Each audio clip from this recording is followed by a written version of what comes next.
Heart beat scan ఒక్క second లోనే world class 640 slide CT scan ఇప్పుడు మీ విస్టా ఇమేజింగ్ బంజారా హిల్స్ లో. భారతి పుట్టింటికి వెళ్తుందన్నయ్య. అలాగా, చాలా సంతోషం. పెళ్ళైన తర్వాత నువ్వు కూడా వాళ్ళ ఇంటికి ఎప్పుడు వెళ్ళలేదు కదా, వెళ్ళి సరదాగా 4 రోజులు గడిపిరండి. నేను వెళ్ళడం లేదన్నయ్య. అదేంట్రా, అమ్మాయిని ఒంటరిగా ఎలా పంపిస్తావు? ఇక్కడ పనులు ఎప్పుడూ ఉండేవిగా, ఇద్దరు వెళ్ళండి.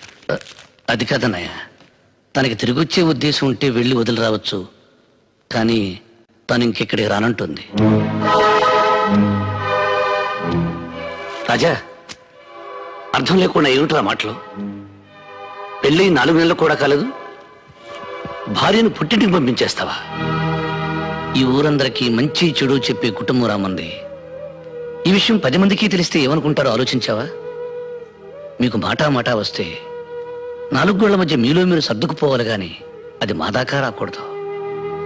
ఒక్క విషయం గుర్తుపెట్టుకోరా, నారు నాటితే వరి పెరుగుతుంది, మాట జారితే గొడవ పెరుగుతుంది. కానీ ఏం నాటకుండానే గడ్డి పెరుగుతుంది.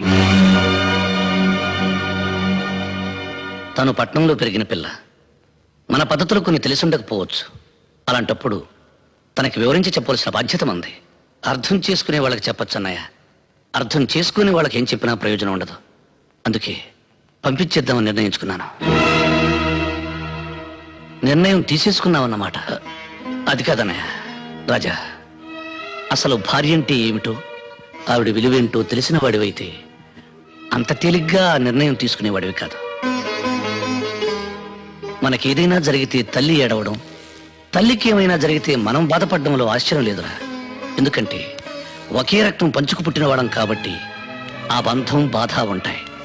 కానీ ఎక్కడో పుట్టి ఎక్కడో పెరిగి పెళ్లి అనే 2 అక్షరాలతో మన ఇంట్లోకి అడుగుపెట్టి సర్వం మనకు అర్పించి సర్వస్వం మనమే అనుకుని మనకేదైనా జరిగితే విలవిల్లాడిపోతుంది.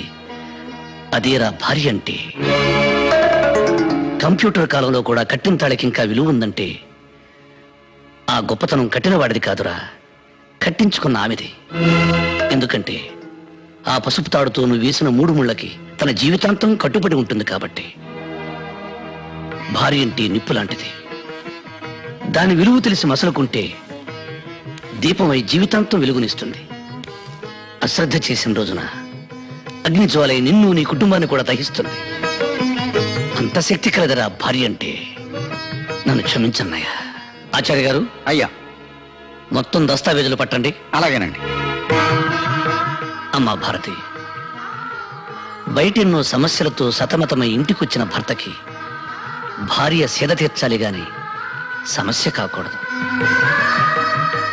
ఎండలో తిరిగొచ్చిన భర్తకు భార్య చల్లటి నీడవ్వాలి గాని వేడిసెగ కాకూడదు. అదేనమ్మా భార్య అంటే. ఆకలిలో అమ్మగా, అనురాగంలో చెల్లిగా, అభిమానంలో తమ్ముడిగా, ఆవేశంలో స్నేహితుడిగా వెనకుండి ముందుకు నడిపించేదనమ్మా భార్య. అయ్యా, ఇవిగోనండి పత్రాలు.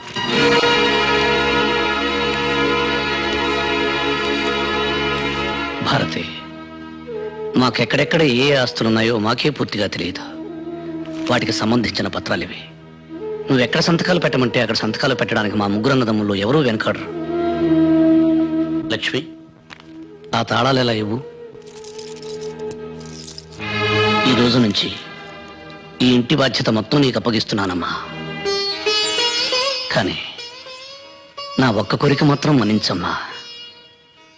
కనీసం నా కంఠంలో ప్రాణం ఉన్నంత వరకైనా మా అన్నదమ్ముల్ని వేరు చేయాలనే ఆలోచన నీ కలలో కూడా రానివ్వకమ్మా.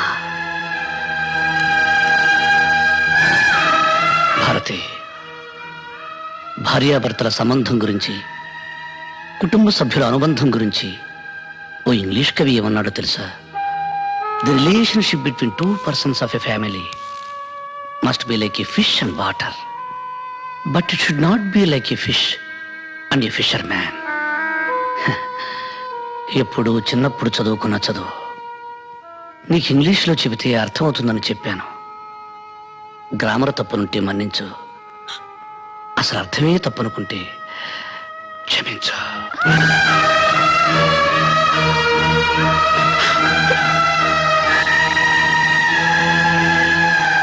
చాలా సంతోషం అమ్మా. ఈరోజు మీ కారణంగా నా జీవితంలో ఎప్పటికీ చూడలేననుకున్నది ఒకటి చూశాను, వినలేననుకున్నది ఒకటి విన్నాను. అవేంటో చెప్పమంటారా అమ్మా? పెదరాయుడు గారి కళ్ళల్లో నీళ్లు, ఆయన నోటి వెంట క్షమించు అనే మాట.